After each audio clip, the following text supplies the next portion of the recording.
Time now for the Educated Retirement Show with your host, Jay Kaplan. Jay discusses reverse mortgages and can answer your questions at 951-922-3532. Call lines are open at 951-922-3532. And now, here's Jay. Yeah, there we go. Boy, that music makes it sound like something big time is happening. Well, it is. I am pretty big. So, let me welcome everyone to the Educated Retirement here on KMET 1490 AM, where we contemplate retirement. And we contemplate, what else we contemplate? How to stay retired and happily retired. So today we have Laurie with us. And you know that if you've been here before, Laurie's been on the show at least 3 times, I think, and has gotten some business or at least some hellos. Walked right in her door, even in Fullerton. And she's going to talk about horror. She is our horror queen because she does taxes and she also loves horror movies. So I can't think of a better combination for someone. Because today we are going to compare Love Me Tender with the Tennessee Waltz and why neither one of those were sung in the movie Taxi Driver. But hang on, we will get to it. You know that I am not retired, but I can definitely write you a prescription. Let me get my, yeah, that's right. I need this out. There you go. How you doing? Thump, thump, thump, thump, thump. You're doing fine. Okay, here comes your prescription to learn a lot more about the best and safest loan program on the planet. The reverse mortgage, the home equity conversion, whatever you want to call it. I'd much rather call it the home equity conversion. Now, let me tell you something. I am so busy right now, I can hardly see straight. Well, other than being cross-eyed and ugly.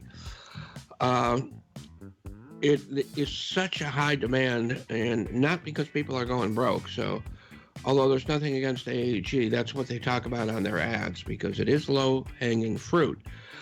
But because people who have money want to be able to keep it, and there's no better way. Well, let me just put it up there. It's up there as one of the best ways to protect what you already have. So how to find out? Call me. So ask me for a free look at what you got and get some education. Doesn't take much time, fast and easy. My off-air number is 866-955-2233. There it is, right back there somewhere. 866-955-2233. Knowledge is power, someone once said, so I'm going to go along with that.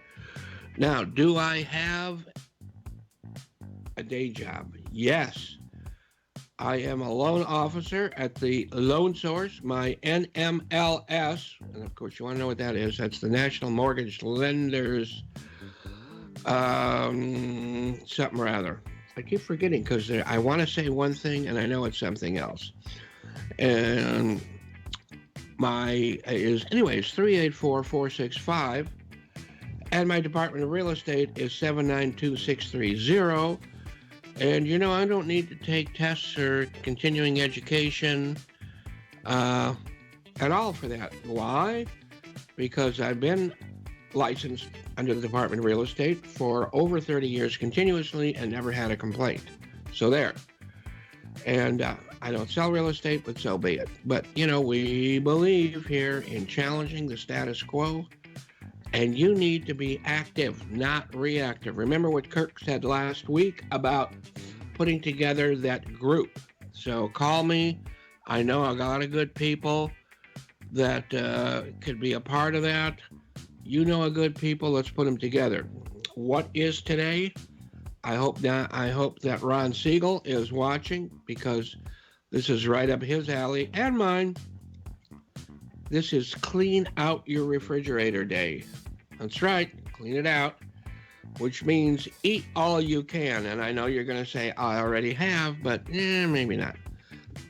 It's also National Bunt Pan Day. So remember last week I did a dissertation That's a very intelligent way of saying we talked about dunce caps. So I thought I might wear a bunt pan on my head today, but I didn't.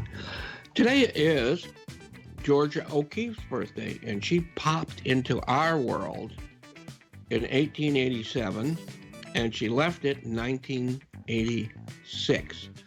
So she got up there pretty good. World famous painter, well, we all know. Flowers and New York City skyscrapers. So flowers and skyscrapers, kind of the same thing. She did New Mexico landscapes, bones, shells, rocks, leaves, and skyscrapers. She's recognized as the mother of American modernism. So she drove a Model A Ford around the desert. I don't think of Taos, though, as completely desert. I mean, I think that's where she lived. But in any case, there's desert around there. Anyway, she had a Model A, and she had detachable seats in the front so that she could take those seats out and use that as a studio. So to do her painting in. So that was the location from which she did her painting, which was good protection from the heat and the rain. So it made it had a top that came off and on. And she was, unlike myself, given the Presidential Medal of Freedom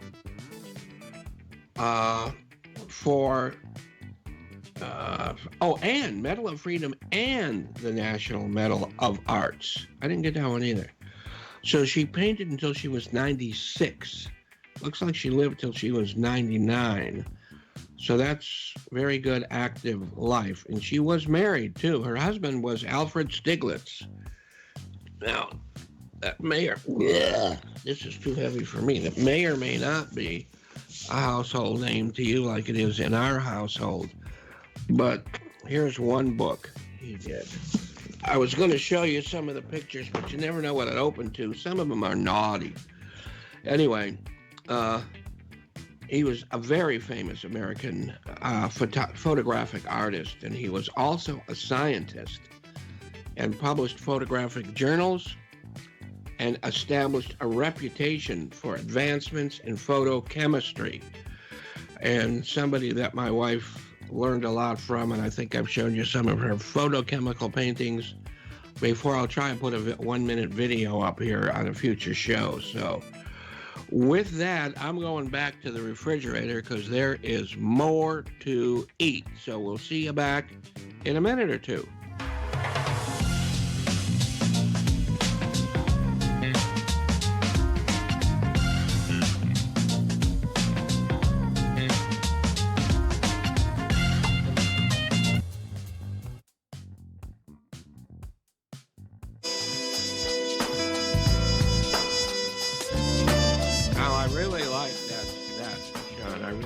That tune.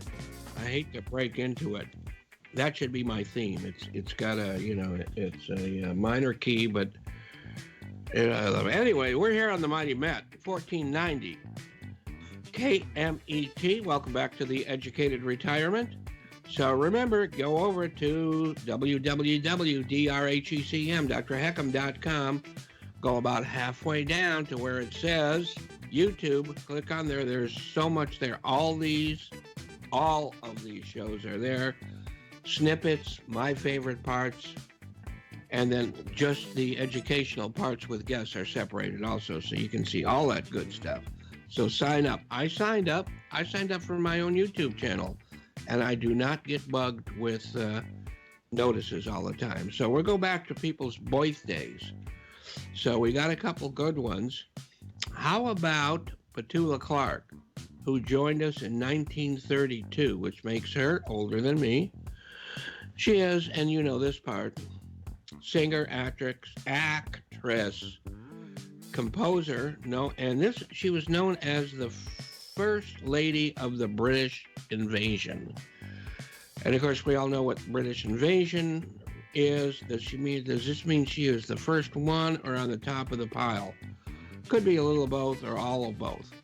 Sean is about to sing us her famous song, Downtown. Go, Sean. No, I think we want to keep the listeners, Jay. Oh, okay. So that popped out in 1965 and sold 3 million copies. Of course, you know from last week's show, it did not outsell Tennessee Waltz.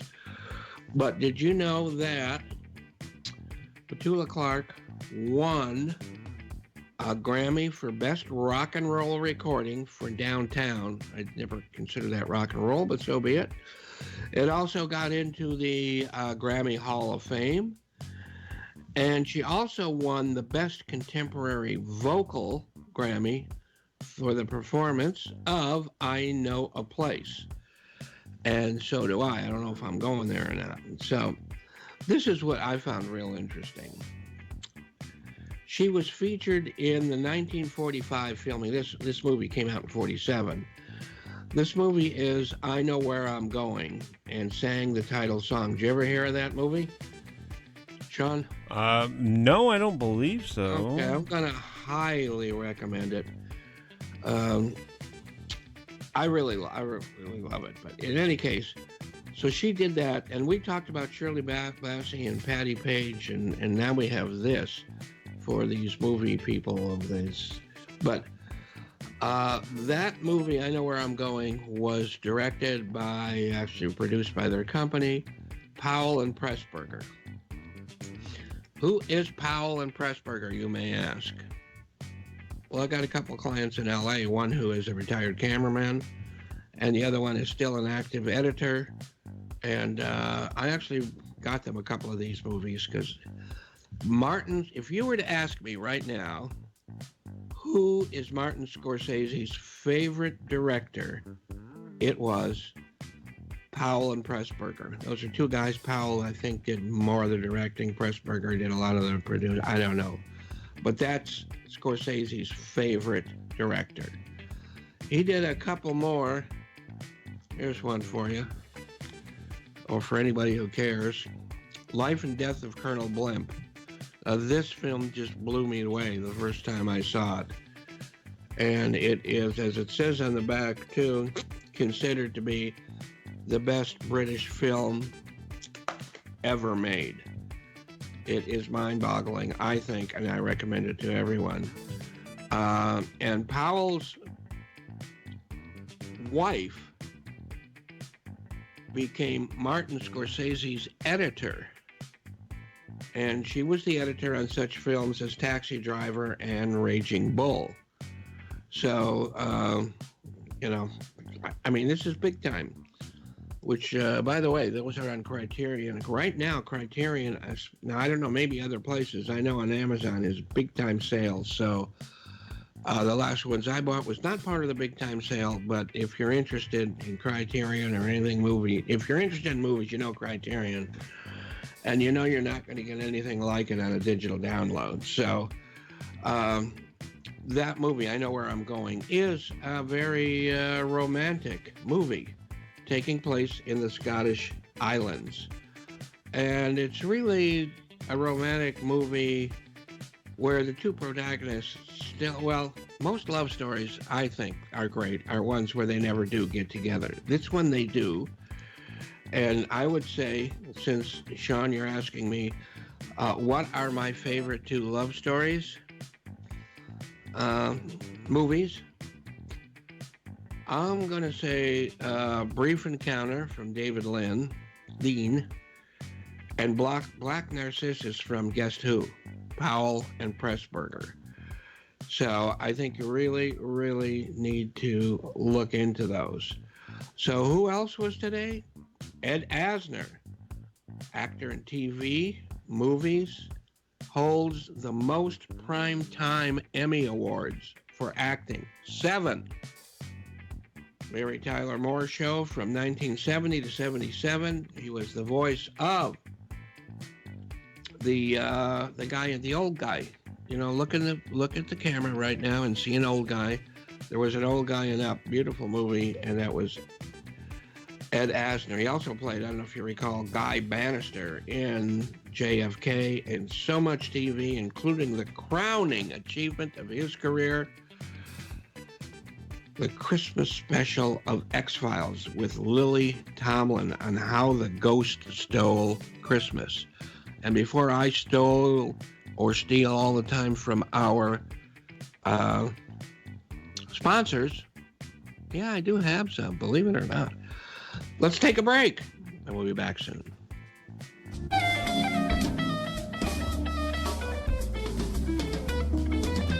Good music. Who is that, Sean?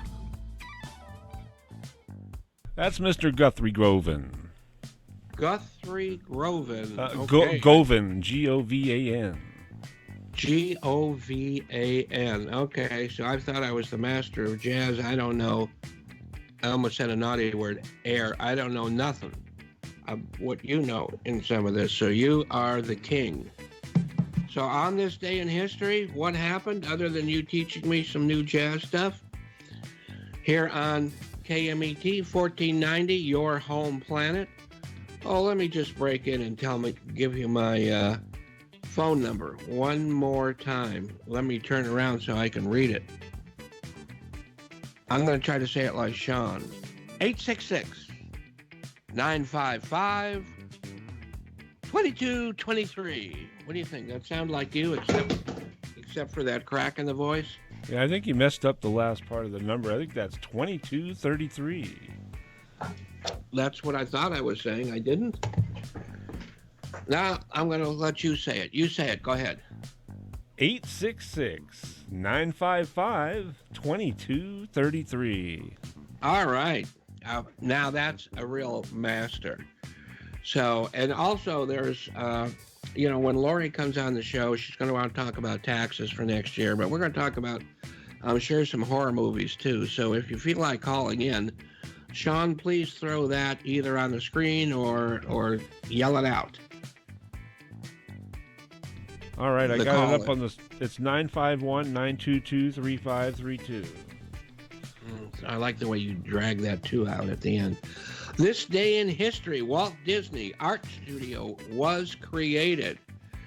And at the same time, he signed an exclusive for a new 3-strip process for Silly Symphonies from Technicolor. Now, we all know there was 2-strip color for a long time, which looked kind of funky, but it was cool.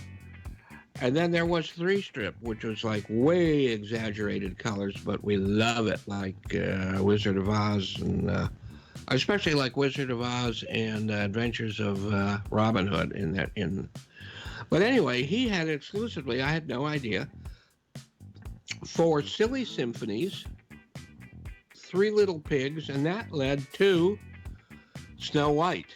And speaking of 3 Little Pigs, actually there was 4 of them, but the Marx Brothers, Night at the Opera was released on this day. A different 3 Little People. There was mostly, I think there was 3 at that time. And that film was selected for preservation in the National Film Registry by the Library of Congress. That was, I believe, their second phase. The first phase was much sillier, which had, films like Duck Soup, Room Service, that kind of thing. And by the way, Diane, if you're out there listening or watching, I appreciate it. And thank you for your hospitality this morning. Danny or Dan or both, which I mean junior and senior, thank you guys also very much for your hospitality 3 different times this week. So let's get on with this and let you know that Sam Wood was the director of the Marx Brothers. Now, if you know anything about Sam Wood, you don't put him together with the Marx Brothers very easily, but he pulled it off. He also did the original Goodbye, Mr. Chips. And guess who was in the remake of Goodbye, Mr. Chips in 1969? Yes, it was. It was Petula Clark. And she came back. Elvis Presley's first movie, Love Me Tender, was released. Not the song. The movie. And that was not supposed to be called Love Me Tender. It was originally supposed to be called The Reno Brothers. which never heard of before. But it was changed because Love Me Tender was such a huge hit prior to the movie. But what beat it out? Sean, listeners, you remember the I have biggest no selling clue. single of the 20th century, Patti Page, Tennessee Waltz, which still surprises me to some degree. But since it is 28 after, and Laurie is waiting to come in, I'm going to make that short so that we can have a much longer discussion with Laurie. We're going to talk about tax changes, how they affect next year, anything good like that. All right, so remember, there's that phone number if you're watching up on the top of the screen, 951-922-3532. I did that too, like Sean. So let's give it back to Sean, and thanks, Sean, while you're there. And we'll be back with Laurie in just a minute.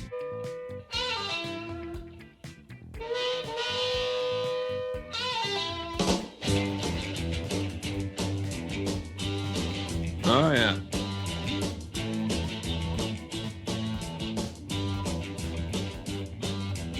That is great. Forgot about that one. You know, I was at these people's homes, Diane, earlier today, and it was fairly close to the train tracks. And the only thing I said could be better for a house is if it backed up directly on the train tracks. I love the sound of trains. I like taking them. I like all that good stuff. So there. But now we have Laurie. Hey, by the way, Laurie knows everything you want to know about taxes. Okay. And I had some people today in Fullerton, actually, down by the corner of Lemon in Valencia, a couple of different families. And I told them about you, and you're the one to ask about the taxes. Oh, thank you. So if you're out there and want to ask something to Laurie right now or during the next half hour, here we go. I'm going to try to say it like Sean. The call-in number, 951-922-3532. Kind of. What do you think? That was good. All right. Well, now that that's out of the way, I don't see anything on video yet, but that's probably better. I do see myself. It looks like I have color in my hair. I was going to explain why it looks that way, but I'll wait till next week. Go ahead, Laurie. Tell us everything there is about you. Okay, well, thank you for having me again, Jay. It's nice to see you again. And some of the things we want to talk about is the 2019 tax year. My company name is Elias Income Tax, and you could reach me at 747-773-4000. Our company website is www.eliasincometax.com. You can go to our Contact Us page, and you can submit your questions there. And we typically get back to you the same day or within. All right. You know what? My video just now popped on, and I realize I'm still in my Dr. Heckham suit. So since what you're talking about is more serious than my branding here, let me get rid of that. So just go ahead. Pay no attention to me, as most people don't. Okay, now I'm normal. See? Okay, got it. So that's the way to contact me is either through my website or, again, the phone number is 714-773-4000. I'm an enrolled agent, which allows me to represent taxpayers on collections, audits, any type of tax issue that you may have. We do tax preparation for individuals and small businesses as well as corporations. So they're able to reach me there. So some of the things I want to talk about is for tax year 2019 is some changes, very, very minor changes. 2018 was a big tax year. Yeah. 2019, if anything, just limits are a little bit higher, not too much different than 2018. Like the standard deduction. So the standard deduction is a little bit higher. This is for people that don't itemize, so they don't do write-offs with mortgage interest, goodwill, etc. So for a single person, that amount is $12,200. For a head of household, it's $18,350. For a married filing joint, it's $24,400, and qualifying widower is $24,400. So they're just a couple $100 each in each category, a little higher than the previous year. I thought they were going to really raise those. Those numbers don't seem all that high, especially if you own a home. Yeah. And if you're making payments, that is. Yeah, I mean, if you own a home, then obviously you'll itemize, but this is more for people that don't itemize homes. So obviously, if these limits are also important because if you made less income than that, you don't have a filing requirement. If you made more money than that, you are required to file your taxes. And also, if you're over the age of 65, you increase all of those limits by $1,650 if you're single or a head of household. I know not. I thought you were going to say if you're over 65, you no longer have to file. No, right? I mean, that'd be nice, but yes, it would. Yeah, so it's $1,650 for single head of household. If you're married and over 65, it's $1,300 per person. What exactly is a head of household? Because I know that it's usually the wife, but I'm not sure if that's the same jargon as they use in taxes. I mean, it could be, or for the most part, for taxes even, because they claim the child. But yeah, so for head of household, basically it's a person that can claim another dependent. Typically, they're the primary person who pays the household expenses. So usually it's a parent, like a single parent. Okay. Or a single taxpayer takes care of a... So that is a different category than like husband and wife filing together. Right, because that would be married filing joint. So if you were filing separately, one could be just a normal person, the other one could be a head of household, and you would tell them which way is best. That is correct. Yeah, but then there's also rules on that if they're married and if they lived in the same like under the same roof, for the last 6 months of the year, or if they didn't. So there's different. That's something that does have to be asked with your tax preparer, what your best filing status is. So, and a lot of people miss out on that because they can claim a parent. I know I've discussed it in the past. If your parent, whether they live with you or they don't, you could still claim them as long as you provide for more than 50% of their household expenses. Oh, I see. Yeah, and even for your college kids, maybe, that don't live with you and maybe they're just temporarily going out of state for their education, you could still claim them, again, as long as you provide for more than 50% of their household expenses. You could claim them up to the age of, as long as they're under 24, so up to the age of... Now, it's been a long time since I've had a dog to claim. It's been even longer since I've had a son to claim. But are those big differences when you do that? Is that a big difference if you have somebody to claim? Yes, absolutely. So now if it's a child, the tax credit is up to $2,000 if they're under the age of 17. Now, if they're over the age of 17 and they're an adult child, your credit is $500. So it's not as large, obviously, if they're an older dependent. But an important thing to note, too, that for 2019, you could still claim a dependent as long as they made under $4,200 of income. So, so they can still make a little bit of money. But again, that threshold is $4,200 now for 2019. Now, with speaking about the parent, now, a lot of parents get Social Security income, Now, if they get Social Security income, that $4,200 is not, it's irrelevant because Social Security for tax purposes isn't considered, taxable income. Unless you make over a certain amount, then it is. Right. Yeah. So then there's another calculation for that. So because I know I pay taxes on my Social Security, but that's okay. Yeah. So I did want to talk about that because some people think, oh no, my parent received Social Security and maybe a little bit of pension. That's okay too, but again, that amount has to be under $4,200. So if your mom gets, I don't know, $9,000 Social Security benefits and maybe $3,000 of a little W-2 job, you can still claim her. So now for a lot of people that are retiring, people think that Social Security benefits are just not taxable at all. Yeah. And if that's your only source of income, that is correct. You don't have to pay taxes. Right. But I think the most prevalent time that people take Social Security is 62. Right.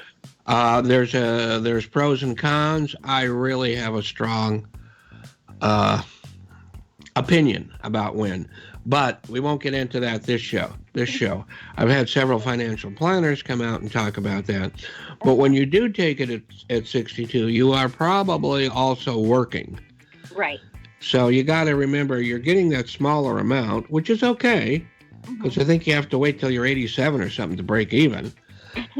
People don't realize they have to wait, they have to wait to get what they would have gotten before they can start counting on new money. But, usually they're working at in those ages. Right. So typically, again, that's something you have to ask your taxpayer, because a good thing. That's you, right? Right, exactly. So they can ask me, questions, because sometimes there is a formula. It's actually I don't want to make it too long or boring, but there is a formula to know if it's taxable or not. And you can be working and you can be earning Social Security income, but I suggest to people you can withhold. You can ask Social Security Department to withhold. Really? I had no idea. Oh, really? Yeah, you just call them up and say, I've got 40 dependents, just withhold. No, it doesn't work that way. No. Yeah. Okay. So yeah, they have their brackets of what they allow you to withhold. But I mean, you can ask them to withhold the maximum amount or the smallest amount, depending on what your other income is.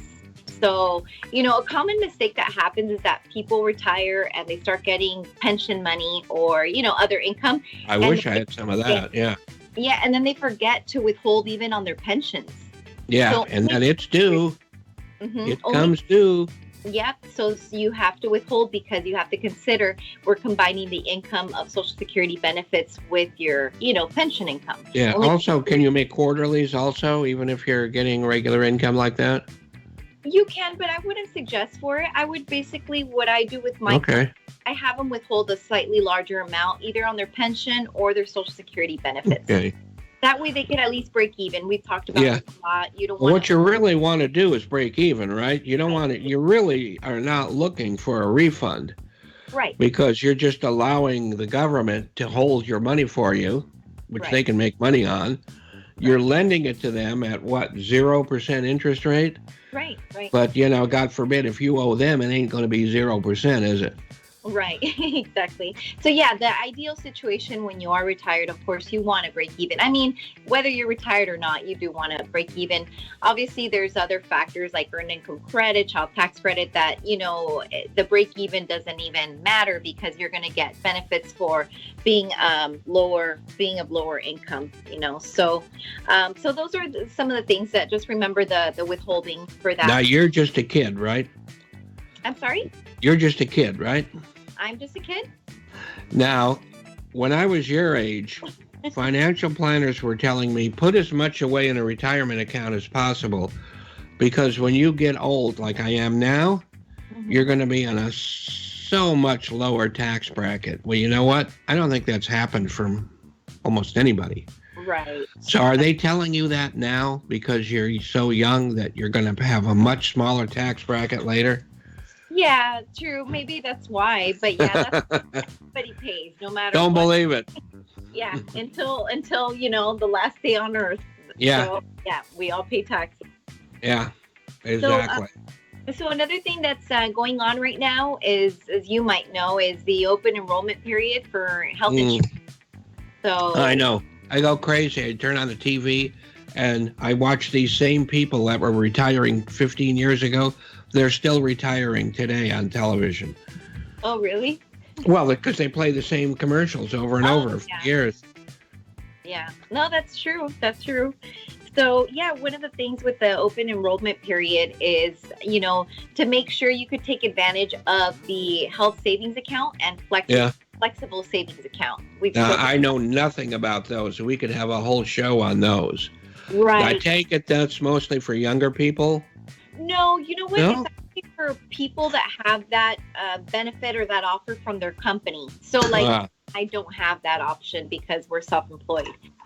But, if your employer happens to provide it, then it's a great thing if you could take advantage of it. Mm-hmm. So what that is a lot of people are not familiar with them. The people that are, I think it's amazing. I encourage my clients to take advantage. Oh, I've heard of them for years, but I've never been, I guess I've never been able to do it. So I've never been never gotten into it. Right, exactly. So this is for people that, your employer will offer this. It's a special type of account. They withdraw from your paycheck every time you get paid. An amount gets set aside for your out-of-pocket medical expenses. So, and it's pre-tax dollars too, which is actually really neat. So what happens is that, you can set aside for single people, the HSA limit is $3,500. And for a family, it's $7,000. So it's pretty awesome that you could take off, for example, if you made $50,000 and you set aside $7,000 from out-of-pocket medical expenses, you're only going to be taxed as if you made $43,000. Oh, okay. We refer to pre-tax dollars. So even when you spend that money for medical, you don't have to pay taxes on it. It's forever. Correct. Yeah. Now, what if you don't use it? What if you're healthy? Unlike myself, what if you're more like you and you don't use it? So HSAs typically they allow you to roll them over. Oh, which is a good benefit. I can roll very well, especially downhill. I just can't get paid for it. I don't know why. Now, Jay, some of your audience doesn't see this, so they're listening to you on the radio. You might be a skinny guy. Yeah, I might be. Well, we don't sell enough drugs to do that, to make that come about. No, everybody knows that I got this line from Ron Siegel on ESPN, and his line is that both he and I have really, really successfully survived anorexia. Oh my goodness, that's not a problem. Right. So with the health savings account, that's why I recommend it, because of the pre-tax option, and also flexible spending accounts. Those limits are $2,700, and if you're married, both spouses can get it, so it'd be $5,400. Again, not all companies offer it. But let's say you get it, and you can roll over what you didn't use, right? For HSAs, yes. For flexible spending accounts, no. Typically, the limit's only $500. So you do lose it. So it's better to just use it. Now, let's just say you want to cash it out. You do have to pay. There is a tax on it. So it's a 20% tax. And I was just wondering, if you don't use it for several years, you have things building up, and then when you retire, can you roll it over into something else? No, I mean, you would have to cash it out for that. But again, you would pay taxes on it then, because you're not using it for medical expenses. So you have to find, well, you could always say you're crazy and go to a mental hospital and get free room and board for a while with it, right? I guess if you want to go. Yeah, okay. I mean, we like to have fresh ideas on this show. Right. Money-saving ideas, so yeah. Right, crazy money-saving ideas, yeah. So yeah. You know what? It's commercial time. You need to tell everybody how, who, and what you are again, and how to get a hold of you. So my name is Laurie, and the way to get a hold of me is through my office. It's 714-773-4000, or my website, which is great because you could email me questions there too. It's www.eliasincometax.com, ELIAS, incometax.com, and go to the Contact Us page, and you could submit your questions there, and I will get back to you. Very, very good. So go ahead and continue with the points and advice. Okay. So the other thing for taxpayers that do itemize, now this is the people that don't have to use the standard deduction, and it's because they own a home. Typically, those are the only people now that could itemize. Typically, but the only things that are able to itemize is your property taxes. Well, of course, if you have a reverse mortgage and you're not making payments, this advice also has to go for you, because you're not getting that income tax write-off that year because you're not paying it that year. Right. Your heirs do 30 years down the road, which really helps to fight against capital, but that's another story. That's my story, not yours. But there are a lot of people, and especially those with a reverse mortgage and those that may have homes paid off, where they don't make that payment. Right. So they wouldn't get the write-off. So then that's where they would do the standard deduction. So, but for people that do they have to pay the property taxes, mortgage interest. Yeah, that's good write-off. Yeah, those are still write-offs. Your state income taxes too. That's still a write-off. Charitable donations also is a write-off. One other thing too I want to touch on, because I see this more and more every year, I feel like, is gambling. Gambling. I'm not a gambler, so life is enough of a gamble, ain't it? Yeah, I'm not either. I used to maybe gamble a little bit in sports, but I'm not too much of a gambler. But people do go to casinos, and thankfully the casinos have a really good track record of what is won and what's lost. Obviously, if you win, they send that to the IRS. But your losses, they typically at the end of the year, they send you a letter, or they keep track, like I said, of all your losses. So what happens is, I have this happen quite a bit. Like you'll get, let's say, a $10,000 win from slot machines. You'll obviously have to pay taxes on that $10,000. So what I suggest is to my client is, you have losses up to $10,000. Now, most of the time they do. It's very rare. Yes, they do. Or more, yes. If anything, most of the time, I have to say even more. I've seen $50,000 of wins, but I've seen $80,000 of losses. The thing is that the IRS does limit you on the wins. So that $10,000 example, for example, you could write off the $10,000. You could still itemize, because you could still write that off. Because if you're a single person and the threshold is $12,200, you're not too far off that threshold. Yeah. With your state income taxes, car registration, maybe Goodwill, you'll be above that limit. So that'll help reduce. Well, some people, I mean, it's like a business or a rental property. You have income and you have expenses. Right. So definitely I suggest to people to check with your taxpayer, make sure you try to write off some of those losses. The next thing is Goodwill. I still suggest to people, save as many receipts as you can when you do donations. Sometimes they could be larger donations. You never know if you can exceed the threshold, because if you pay a lot in state income taxes, you're with maybe just a couple $1,000s of church and Goodwill donations, you could exceed the threshold as well. So, but yeah, just try to keep track as much of your Goodwill receipts as well. I know that there's some apps nowadays that can help you keep track of that. So that would be another suggestion.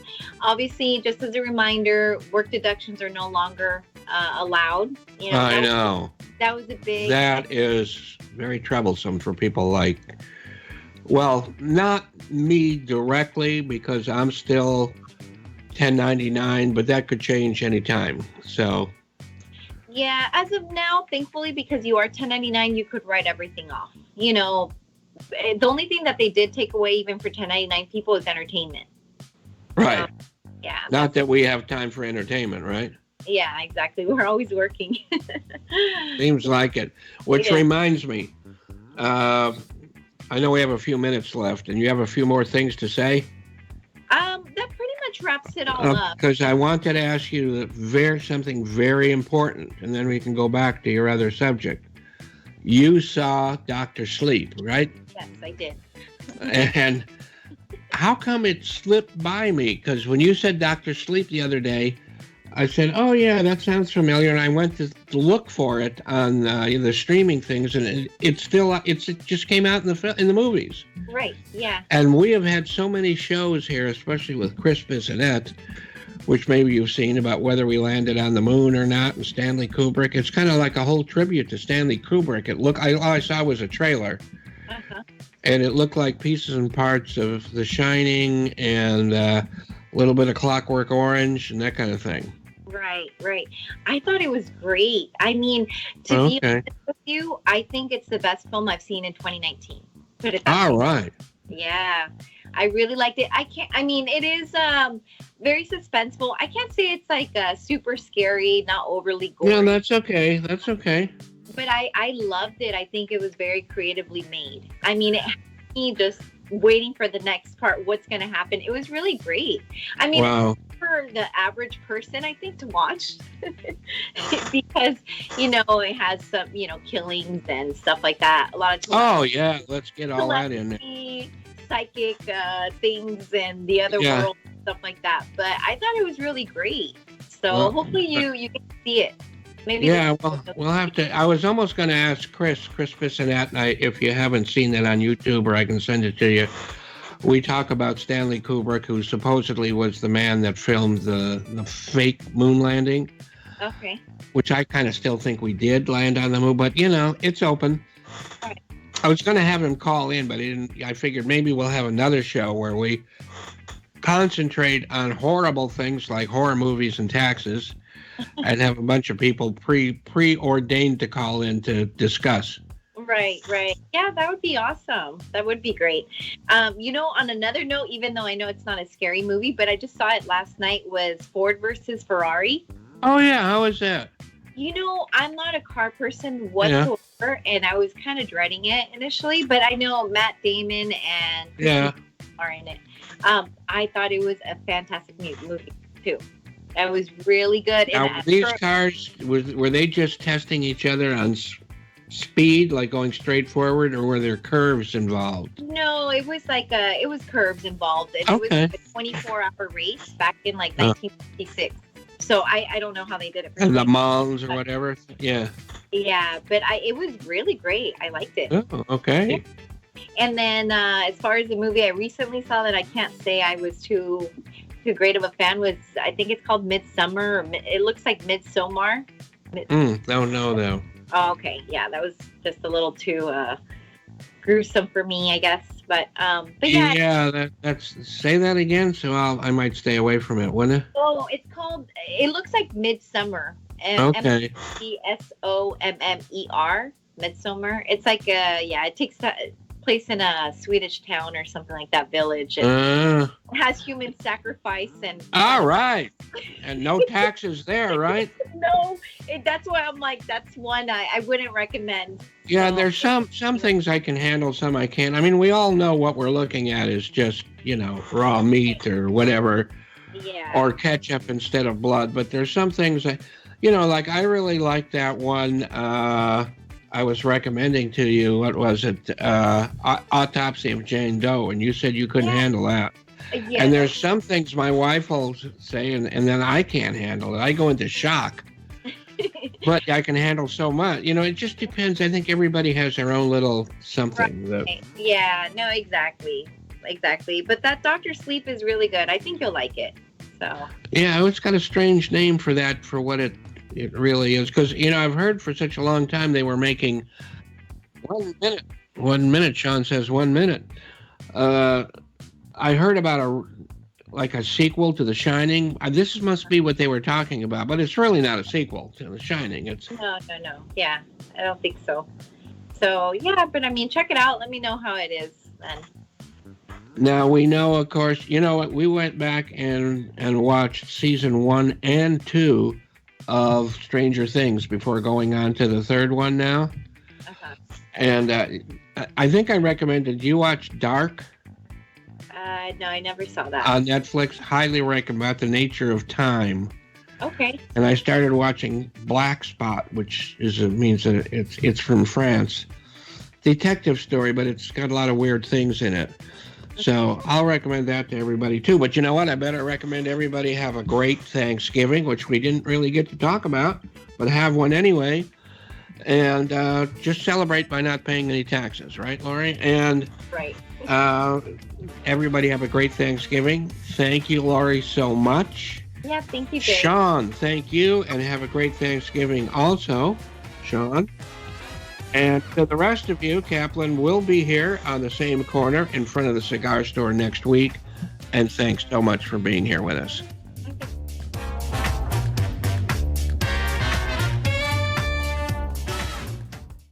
You've been listening to the Educated Retirement Show with Jay Kaplan.